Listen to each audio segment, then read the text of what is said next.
Making coast to coast for 2.2 kay G. Balik! Di na pwede itong uralas sa agaw ni Piliganyo. Napitawan. Foul. Di na pwede. Hacking foul. Di na pwede. First. Loose ball by Mandawi. 2.8 by Golden Eagles. Muradas tumira ng 3. No good. Another rebound. 2 kay G. Di yes, Mandawi 2 points. Ang gandang gupit ni Mandawi.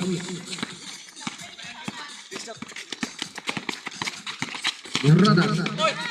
Pasto di sukatan. Ipinasakay di Lapwinti. Di Lapwinti jam.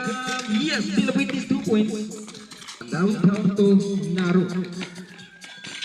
Naro Pasto Piliganyo. Nabitawan na punta kay Naro. Nugod rebound di sukatan.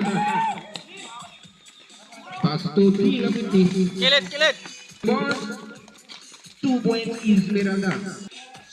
Tied up it all. Pangatlong din lang. Naro sa gitna. Nagbuot ang nabot kay Di Sukatan. Foul. Nice!